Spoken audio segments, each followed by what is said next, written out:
The message arrived in the form of a shattered battleship, its broken remains tumbling into orbit around Earth. The vessel had once been a Karnathi dreadnought, an apex predator of deep space warfare.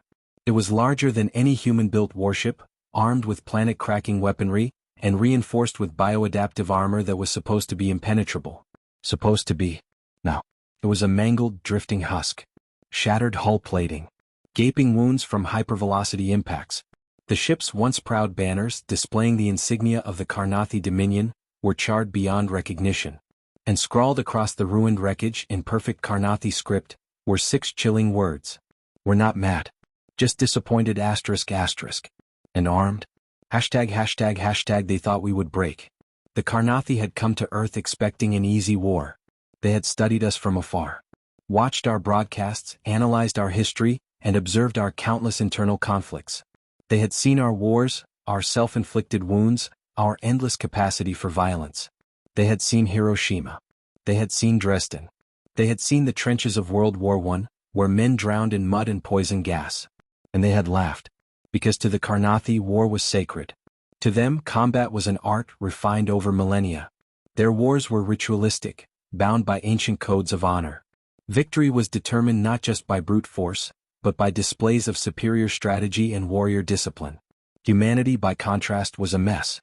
Our wars were chaotic, ugly, and horrifyingly efficient. We fought with fire and steel and nerve gas and atomics.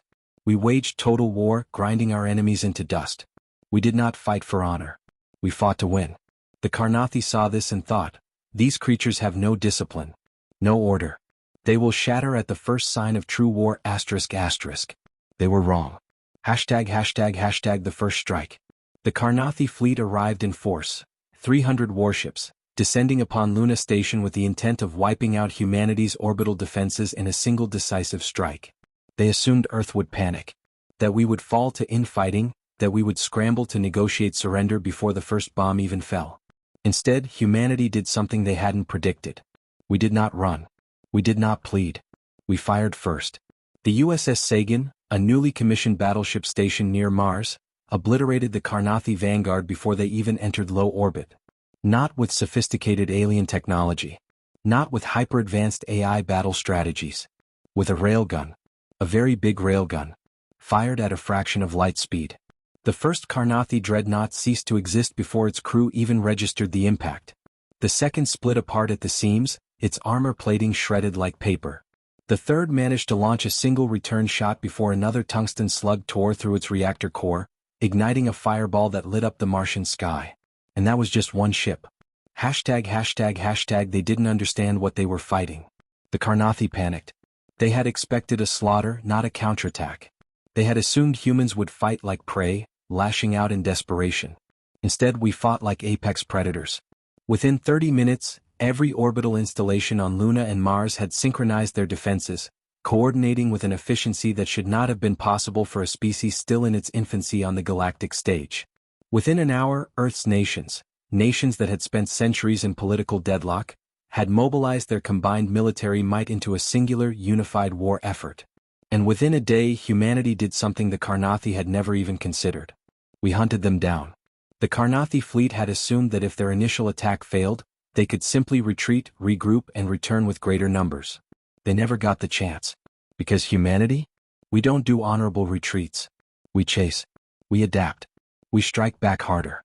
Karnathi ships that tried to flee vanished into the dark, picked off by human warships running silent in the void. Karnathi ground troops who landed on Earth were systematically hunted down by an entire planet's worth of soldiers, resistance fighters, and improvised weapons that should not have worked, but did. Because humans don't just fight wars. We turn them into extinction events. ####. The message was clear. In the end, the Karnathi sent one last desperate transmission to their homeworld. They begged for reinforcements. For salvation. For anything. The response they received? Silence. Because by then the Dominion had already realized the truth. They had not invaded a lesser species. They had poked a sleeping god. And now that god was awake. So, the Karnathi did the only thing they could.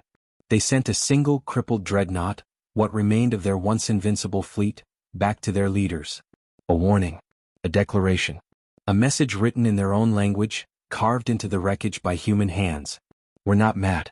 Just disappointed asterisk asterisk. And armed? And the Karnathi Dominion, for the first time in their history, did something no Karnathi warrior had ever done before. They surrendered. The Karnathi dreadnoughts remains hung in orbit like a floating tombstone, a grim monument to humanity's first interstellar war. It had been a message, clear and unmistakable. The Karnathi had made a choice. Now it was our turn. ####the Dominion's silence. 4 days, Earth's Unified Fleet Command intercepted nothing but radio silence from the Karnathi Dominion. No demands. No counterattack. No negotiations. This wasn't the reaction of an empire preparing to retaliate. It was the silence of something that had seen its own death. And humanity wasn't done yet. Admiral Farah Patel, Supreme Commander of the Terran Defense Network, leaned over the Holodable in Luna Base's war room, watching as battle lines spread across the galactic map. She turned to her lead strategist. Still nothing? Colonel Wei shook his head. No transmissions. No fleet movements. They're just sitting there. He exhaled. We scared them. Good. Patel folded her arms. But not good enough. #### the choice we gave them. Earth had come together in record time. Nations that had spent decades arguing over borders, politics, and old grudges had united under a single, undeniable fact. Humanity could not afford to wait for the Karnathi to change their minds. We had already seen how they treated lesser species. Planets razed. Civilizations enslaved. Entire cultures erased just because they weren't strong enough to resist. The Karnathi had been so sure that Earth would fall in days. Instead, we turned their invasion fleet into scrap metal. So, humanity made our counteroffer. We sent a single transmission, broadcast in every known Karnathi frequency from their border colonies to the Dominion's throne world. A simple message. You have 2 choices. 1, you apologize. You leave us alone. And you make sure no alien fleet ever comes near Earth again. Or 2, we come to you. We're not mad. Just disappointed. And still armed. #### the galaxy watches. The message sent shockwaves across the interstellar community. For centuries, the Karnathi Dominion had been an unshakable superpower, feared by lesser civilizations and respected by even the mightiest empires. Now, the mighty Karnathi, the unconquerable warrior race, had been humiliated in a single battle. The other alien empires took notice. Some watched in horrified fascination, wondering if humanity was something far worse than the Karnathi had ever been. Others, the ones who had lived in fear of Karnathi conquest, whispered words that had never been spoken in hushed alien halls before. Oh, the unthinkable had happened. The Karnathi had been beaten. And the ones who did it? Were us. #### the Karnathi's answer. Days passed. Then a week. Then 2. And then the Karnathi finally responded. A single warship, one of their high command vessels, appeared at the edge of the Sol system, broadcasting an unencrypted signal. The fleet readied for battle. Every orbital gun locked onto the ship. Then the transmission came through. On every screen, across every military outpost, space station, and warship, the image of Supreme Warlord Zarek Valkash appeared.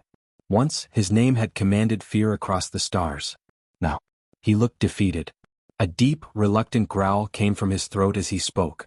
Humans, we acknowledge your strength. Not an apology. Not yet. But it was the closest thing the Karnathi had ever given to surrender. Admiral Patel leaned forward, her voice cold as steel. Not good enough. And the warlord flinched. Supreme Warlord Zarek Valkash had never known fear. Not when he tore through the ranks of the Yilthan uprising with nothing but a plasma blade in his bare hands. Not when he crushed the Mer Dominion's fleet in a single night. Not even when he rose through the ranks, slaughtering rivals in ritual combat, until his name was whispered across the stars in reverence. But now he stood on the bridge of his flagship, staring at the human admiral's unflinching expression, and felt something new crawl down his spine. For the first time in Karnathi history, a supreme warlord had been brought to the negotiating table. And it was not by diplomacy. It was by force.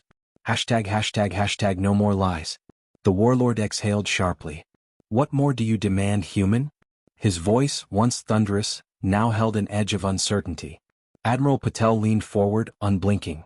An apology. Silence. The Karnathi bridge officers tensed. An apology was not just words, it was a declaration of shame, a wound deeper than any physical scar in their culture. Warlords did not apologize. But humanity wasn't giving them a choice. Zarek clenched his jaw. You ask for too much. Patel tilted her head. Do I? She gestured to a tactical display, where the remains of his invasion fleet still floated in shattered silence. You tried to destroy us. You failed. And we could have wiped you out completely. But we didn't. She stepped closer to the screen. So tell me, Warlord, who is showing mercy here? Zarek's claws dug into his palms. For centuries, the Karnathi Dominion had conquered, enslaved, and crushed weaker civilizations without a second thought. They had never been held accountable.